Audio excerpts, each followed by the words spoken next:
Yo, what's going on, everybody? You're watching Knicks Now by Chat Sports. I'm your host, Marshall Green. We got some breaking news here on the channel. That's why you subscribe, because no matter where we are, no matter what we were doing, even if we were out and about on a Saturday night, we're going to get home and we're going to make sure you guys get a video as soon as possible. So go down right now, hit that subscribe button so you never miss a thing when it comes to the New York Knicks. We've been talking for a couple of weeks now about the New York Knicks making a roster move to fill that 15th roster spot on this bench, and they have done that. The New York Knicks have gone out and signed veteran, journeyman, tough guy, PJ Tucker. Shams Charania breaking the news saying, quote, free agent PJ Tucker plans to sign with the New York Knicks on a 10-day contract. The 14-year NBA veteran held discussions with multiple teams over the last week, but Tucker, a 2021 NBA champion with the Bucks, thinks he gives the Knicks an enforcer and front court depth. And that's kind of a term that I want to go to here early.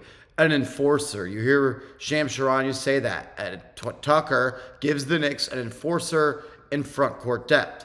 Let's go to Fred Katz. Knicks plan to sign PJ Tucker, league sources confirm to The Athletic. Knicks believe Tucker brings championship experience and can bring a vet presence and an enforcer mentality to the New York Knicks locker room.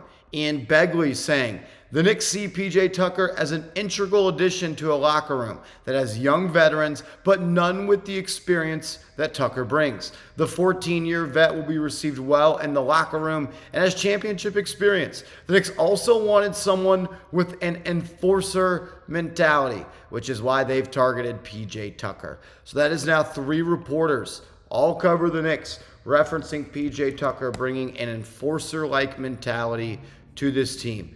That is clearly the buzzword that the New York Knicks have sent out, their PR folks sent to the media, and they are adding PJ Tucker, 6'5", 245-pound, 39-year-old PJ Tucker to fill their final roster spot. It is on a 10-day contract, so maybe when this 10 days is up, somebody else fills that spot and they look elsewhere. The New York Knicks were $540,000 below the second apron before the PJ Tucker signing. Reminder, they are hard capped at that number and they cannot exceed that. This 10-day contract will cost them $119,972. So they will have more money to go out and sign another player to another 10-day contract after that, or PJ Tucker to a second 10-day. Let me know your one-word reaction to Tucker, the shoehead, the sneakerhead signing with the New York Knicks. Give me your one-word reaction down in the comment section. A couple that, just come to me right away, like the Knicks talked about. An enforcer, a veteran, a championship, a dog, no nonsense, a winner, and just someone that's going to get it out the mud. Sometimes this New York Knicks team feels like front runners. Sometimes this team feels a little bit like a country club basketball team, the travel basketball team. They just have that feel sometimes. And PJ Tucker, he's going to bring some dog, some attitude, some grit, some grind, some more of that to this New York Knicks team, as they don't necessarily have what they had in that department last year with DiVincenzo out of the building, Isaiah Hartenstein no longer a part of this organization. Tucker's going to look to bring that. He's going to look to be a veteran presence as well. I thought Begley said it best. The Knicks see PJ Tucker as an integral addition to a locker room that has young veterans, but none with the experience that Tucker brings. Tucker's a guy that's been in the NBA for a long time, dating all the way back to 2006. He's getting his start in the NBA with the Toronto Raptors. Then he went overseas and played in different leagues for 5 years, finding his way back in the NBA, being a part of the Phoenix Suns from 2012 to 2016. And in that 2016-2017 season, he went to the Toronto Raptors. Then he spent 3.5 years with the Houston Rockets. Then he did a year with Milwaukee, then Miami, then Philly, then back with Philly and the Los Angeles Clippers. And now he's on the New York Knicks. PJ Tucker has not played in the NBA this year. He was on the Los Angeles Clippers before being involved in a trade deadline deal that sent him to the Toronto Raptors, and he never suited up with them. And he never really seemed like he had any intention to be a part of the Raptor organization. He got bought out, and now he ends up signing a 10-day deal with this Knicks team. Last year, from 2020 and 2023 and 2024, spent time with Philly as well with the Los Angeles Clippers. Again, 2023, 2024, played 31 games, started 10 of them, 15.7 minutes per night, and he averaged 1.7 points per game. Shot 37% from downtown, something that has kept him in the NBA for quite some time. In 2023, he shot 37%. The year before that, 39. The year before that, 41. The year before that, 33, then 35, then 37, then 37, then 35. This is also someone that is one of the better corner three-point shooters in the NBA.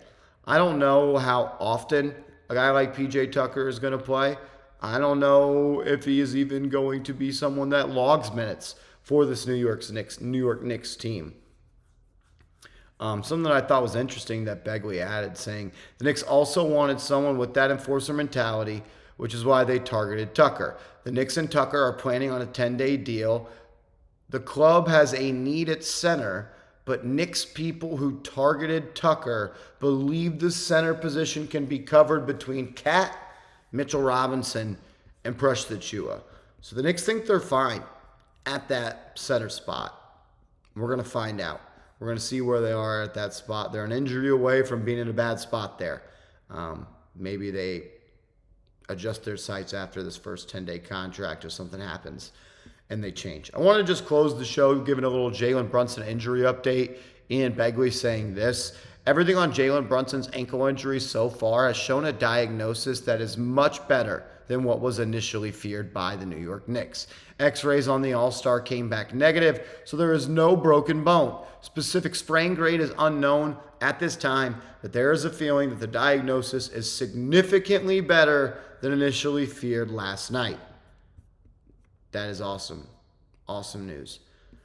Another quote from Begley in a video he did for SNY says, everything we know so far seems to be pointing in a positive direction for Brunson and the Knicks.